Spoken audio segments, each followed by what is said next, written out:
everyone, welcome back to my channel. I'm Angie. It's nice to have you guys here.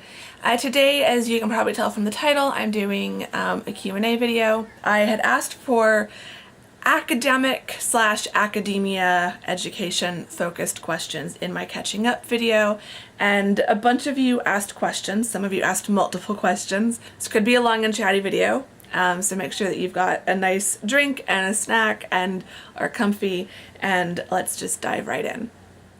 So Annie Time asked a really interesting question related to my dissertation. She said, not specifically the kind of academic Q you were likely asking about, but if you feel like answering, I'm quite curious given the people who are the subject of your dissertation.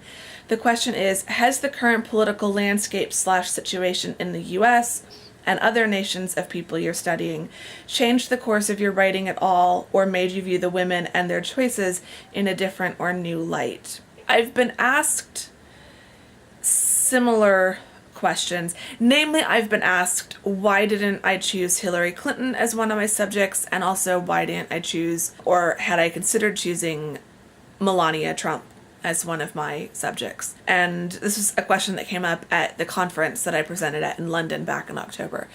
And the answer to those two questions is Hillary could be her own research project. I could easily write a book just on her in terms of her as a first lady, her as a senator, and her as a presidential candidate. I didn't really want to include her in this project with the group of women that I was analyzing. And I didn't choose Melania because I had started this project while Michelle was still in office, or while her husband was still in office. So well before the most recent presidential election, I already had my 4 women chosen. I don't know that it's really changed the course of my writing or made me view the women that I've chosen and their choices in a different light. But it is going to be something that I talk about in the conclusion of the dissertation. I will be mentioning Melania. I will also probably be mentioning both Melania and Hillary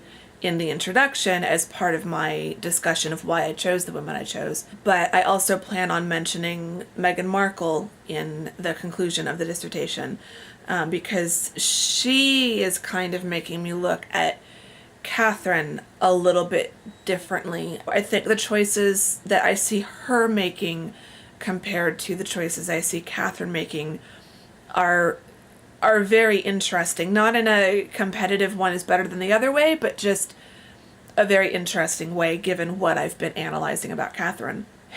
And I'm not sure how the current political landscape or situation in either country is affecting, but I do think the economic situation, one thing that I do address is, as the economy has changed from Jackie's time to Diana's time through Michelle and Catherine's time, we definitely see that impacting, I think, some of the choices that they make and how the public perceives the choices that they make. That was a really interesting question, Annie.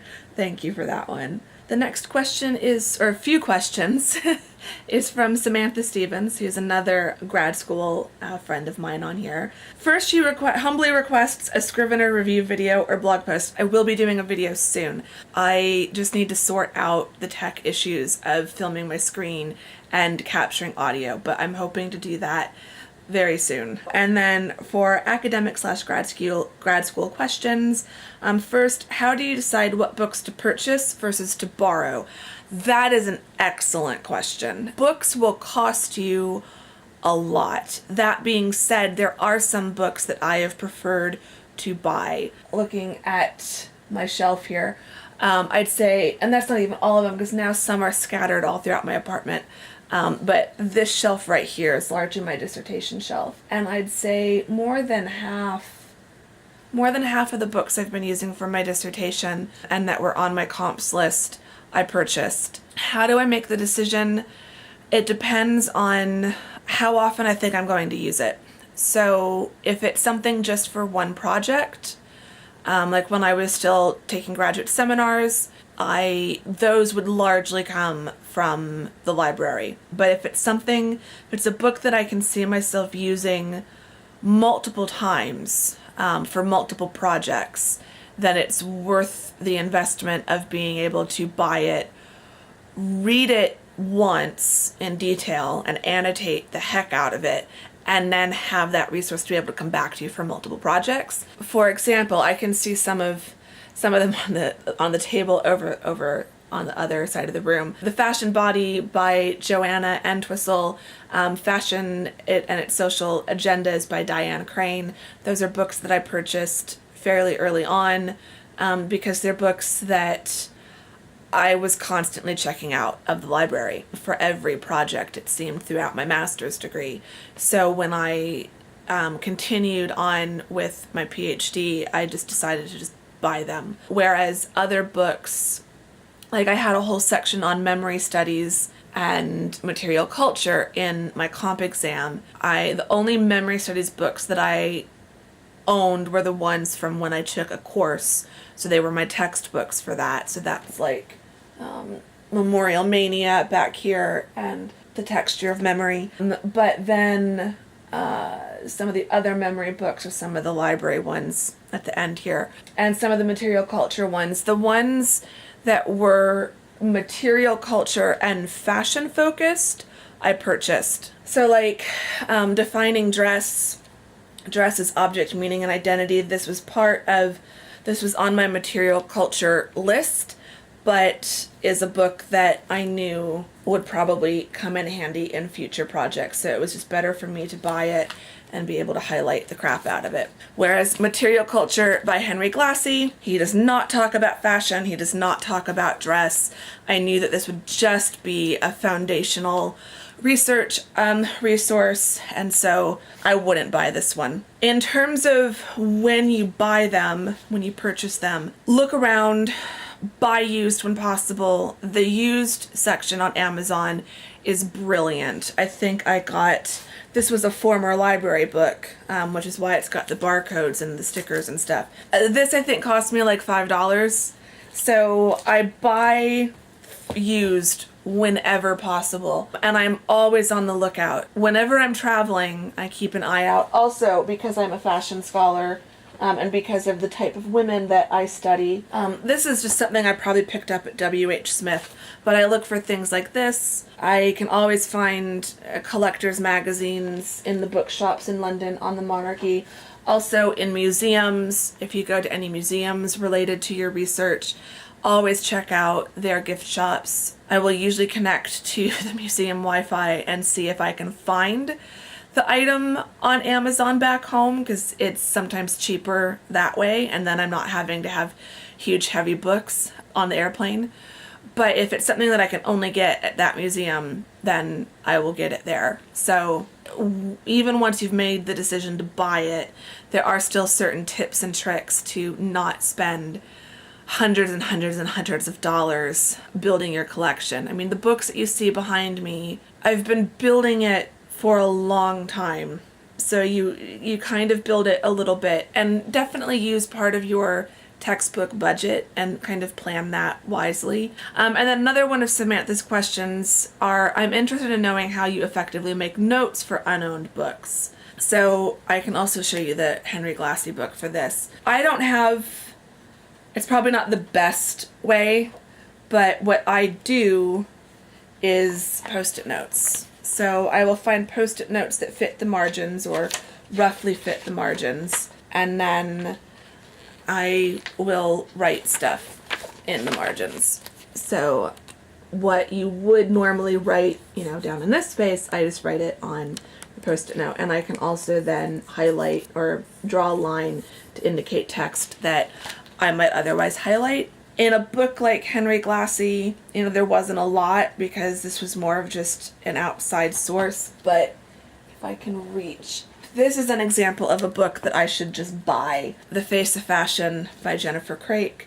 There are post-it notes on almost every single page. I also always use pencil to write on the post-it notes. I do not let pens get anywhere near this, but the post-it notes really help. And then what you could do is, with your computer, go through page by page and type up your notes and type up the page numbers that those notes type up the notes that page numbers are coming from, or what you had on those page numbers. That way, if you did then check out the book again, if like you had to, that way if I had to return this book, if this book got recalled for me, if this book got recalled, I honestly would probably just order my own copy. But if something like Glassy got recalled, I would just quickly go through, make my notes of what I had found, type up any quotes that I think might be useful, and then I could return this book.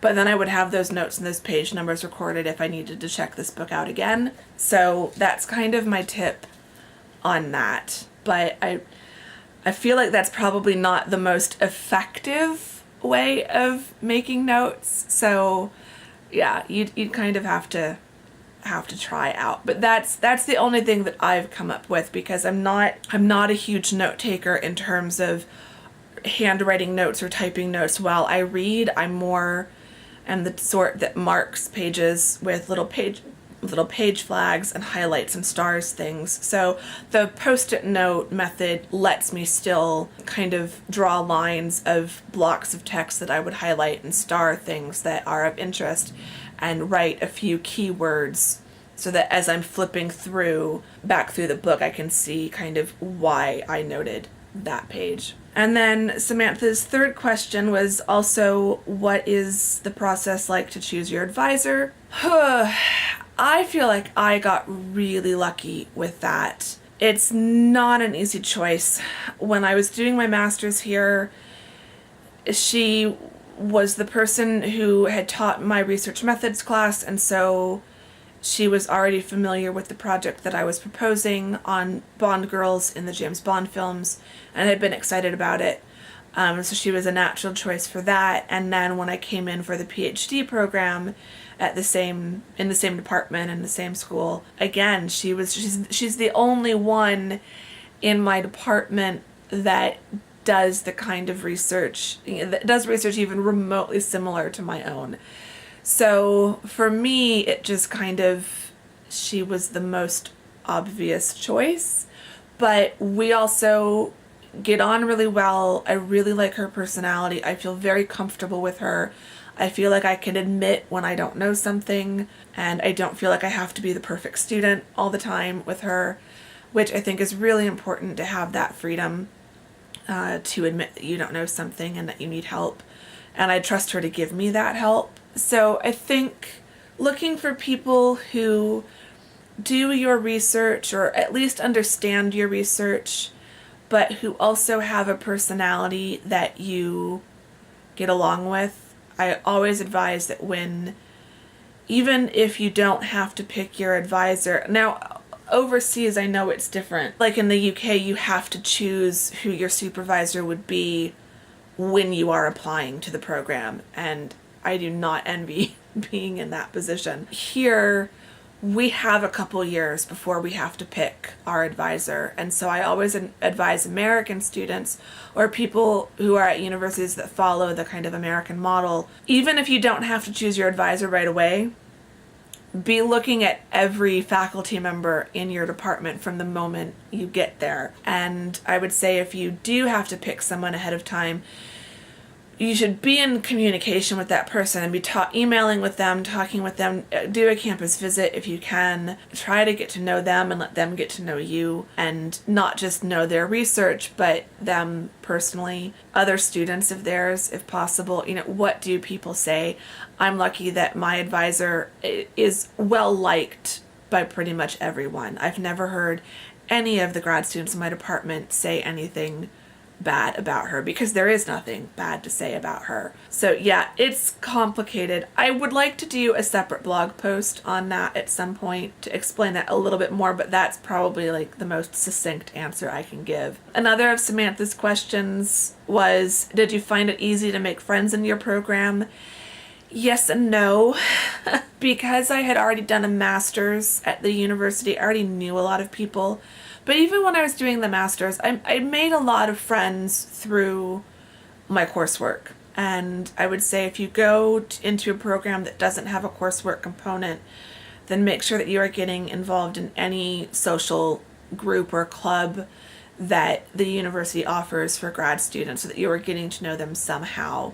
My university has a larger grad student, I think it's like Graduate and Professional Student Association, GPSA or something like that, or GSPA, Graduate Student and Professionals Association. I have no idea, because I've never been involved with them. I've never needed to socialize outside of my department, but that option is there.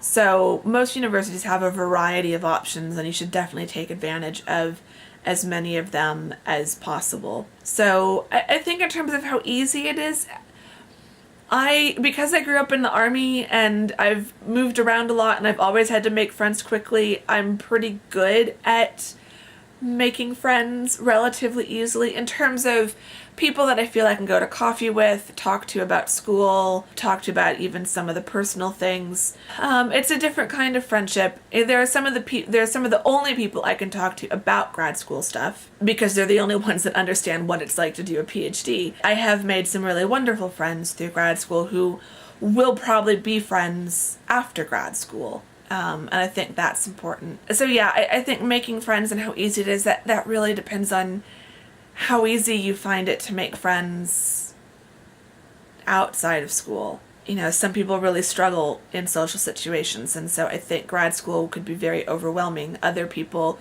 thrive in those kinds of situations, so it all kind of depends.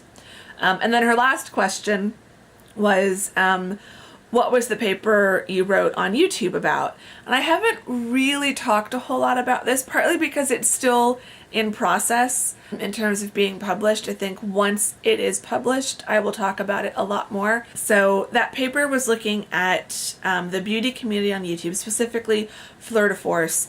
In the final edition, I talk about Fleur, but not as much as I did in the first version of it. But I was looking at the beauty community on YouTube as a rhetorical space for young women to engage in rhetorical and creative practices. So kind of like what I've been doing. And in a way, my channel has been one long experiment of this. So this is a space and a platform where I can say what I want to say. I can talk about the things that matter to me. I can have a voice. But then there's also the creative component in terms of how I edit. I think the vlogs are a really great example of that. So it's a rhetorical outlet for me in a similar way that for women in the 18th and 19th century might have used needlepoint samplers or letters or diaries. There's a lot of research that's been done recently on trying to uncover or rediscover women's rhetoric in the past. And there's a lot of people that will try to say, well, you know, there is no women's rhetoric. Women weren't speaking. They weren't, you know, giving speeches. They weren't holding public office. They weren't people that, and they weren't teaching. All these things that men historically have done for centuries, women were excluded from. But when you look in alternate spaces from where rhetoric traditionally has been allowed, like politics, like education, like the media, when you look outside of those spaces, you find lots of ways that women were able to have a voice and make those voices heard, even if it was in a smaller circle. It's the whole idea of public sphere and private sphere. If women have never been allowed into the public sphere, then yeah, you're not going to have a lot of examples of women rhetorics. But if you look within the private sphere and look at kind of the private rhetorical practices, you see that women have been engaged in rhetoric for a very, very long time. And so for me, that was kind of what I was arguing about YouTube, that YouTube is a way that women like Fleur, especially back in the day when it first started, you know, when you look back at the early beauty community in, 2009, 2010, which really wasn't that long ago, but, who was going to listen to a bunch of teenage girls talking about makeup? And that was a huge part of what I was arguing, that they weren't just teenage girls sitting in their room talking about makeup. They were intelligent young women engaging in an inherently rhetorical creative practice that is just as valuable and just as important as women's magazines or advertising or marketing. So that's kind of what that paper was looking at. And I'm really excited to have that published. And one day I would like to do a whole book project and have that, or a revised version of that, be one chapter, but then also look at other areas. Because as I was working on that paper, I started watching more YouTube, and then I got into making videos myself, which then exposed me to all of the small YouTubers. And so I think like there's a whole chapter to be written on the small YouTuber community, on like channels with 500 subscribers or less. You know, what makes someone with, 80 subscribers continue to do videos? It's because there's still something of value there, and those channels are still incredibly important. And they tend to get overlooked because of the big channels. That's another blog post that I've been wanting to write, so I will talk more about that at some point. So those were the questions from Samantha. And then from 129 Diggs Drive, I would love to hear how and why you chose the school you're attending. That I can try to keep short and simple. They were the only ones that accepted me.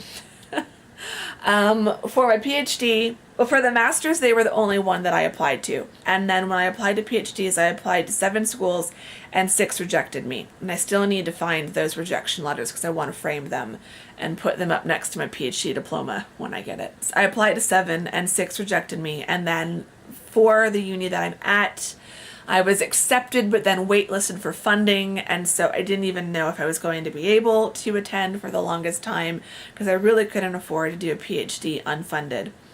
And then finally funding came through. But it really was the right choice. Even though I desperately wanted to leave Arizona, this really is the best university for me. The professors here are the best for the research that I'm doing. My advisor is the best for the research that I'm doing. I think the only other place I would have gone wouldn't have been any of the other 6 that I applied to. I do wish I had known more about the PhDs in design history and in things like material culture and cultural studies over in the UK. I think if I weren't doing my PhD here, I would want to do a PhD in the UK. Not just because it's the UK, but because there are PhD programs that are even more specifically related to the kind of research that I'm doing, and that would have been nice. But I do also like that I have also this rhetoric and composition background.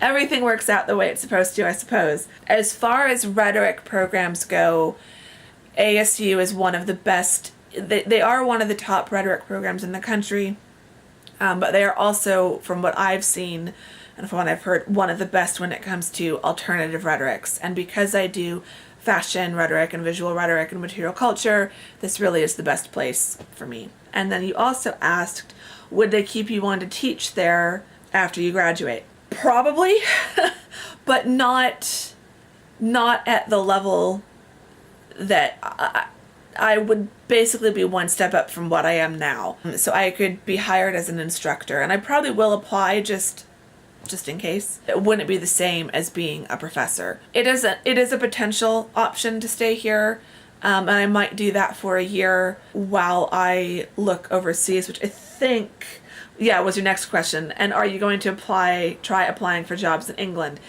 Yes, but it's looking more likely that I will stay in Phoenix for at least 1 more year, possibly as an instructor or a teacher at another school or outside of academia, while I take a year or more, however long it takes, to find the right job overseas. I don't want to just accept any job I can and then move. I want to know that I'm moving because it's the right job. And that goes whether I move all the way to England or just move next door to New Mexico or California. I don't want to uproot my life here until I feel that it's for the right job. Your next question was, would you want to continue as a teacher, or would you want to work in a museum setting, or in the entertainment world, movies, Broadway TV, as a costume designer or similar? That is an interesting question. I would love to work in museums, but that field is just as competitive and difficult as academia. I would love to work in the entertainment world. I feel like my time as a costume designer has passed. I gave it more than 10 years. I was never able to leave Arizona to try, but it is an incredibly competitive, time-consuming. I just feel like I'm too old. I don't have the energy. Just the last year that I was designing and was doing multiple shows, working 14-hour days in a costume shop. I can work 14 hours here in my apartment because I can bounce from my armchair to my desk to my bed, but working on my feet for 14 hours, you know, when I don't think I ever worked less than 8. It was usually 10 to 14 hours a day when I was doing a show. It's a lot, and I just don't think physically I can keep up with it. Yeah, I don't know. I'm open to it. Museums are probably much more likely. And then you also asked or said that you didn't really know the focus of my dissertation, and you'd love to hear more about my interest in the topic I've chosen. So, and then this is kind of the last question. Yeah, so I've kind of mentioned it. I'm looking at Jacqueline Kennedy, Princess Diana, Michelle Obama, and the Duchess of Cambridge, aka Kate Middleton. I'm specifically arguing that there is a distinct stateswoman style that is different from regular celebrities and fashion icons, but is also different from political women, so female presidents and prime ministers around the world, women who actually have political power. So the women that I'm examining are women who are married to people with a certain amount of power. So I'm looking at these stateswomen and these kind of stateswomen icons and how their clothing functions differently than celebrities or political women, how there is this distinct stateswoman style, and how Jacqueline essentially establishes that style or creates a baseline for that style, which then gets taken up and kind of renegotiated or navigated by the other 3 women, and how they do that. Each woman has her own chapter. There are 7 chapters in the dissertation. I have at this point finished writing all of the case study chapters. I'm just down to the conclusion chapter, and then I'll cycle back and do the introduction chapter. I will probably talk a bit more about the dissertation when I get closer to it being done, and certainly once it's been published through ProQuest, through my library, and I've got that copyright and all that kind of stuff. I get a little nervous talking about my research. Scholars tend to be very paranoid about our research, but I think it's also important to share our research and share our ideas, and just none of you guys are allowed to copy it. But I've got a good head start, so I think even if someone at this stage did try to come up with a similar argument, pretty sure mine's going to be done before theirs would be. And I think that was all the questions. This has now gotten to be a really long video. But I hope you enjoyed it. I've enjoyed talking about it. If you've made it this way, all the way to the end, put library books in the comments, or put in any of the books or notepads or pen, any of the kind of academic school type emojis in the comments, since we've got an academic theme here. I hope you've enjoyed this. If any of the non-academics have watched and made it this far, thank you very much. You now definitely know a lot more about me and what I'm doing and what it's like to be a grad student. So anyway, I'm going to end it there because this is long enough, and I will talk to y'all soon in the next video. Thank you very much for watching. Bye-bye.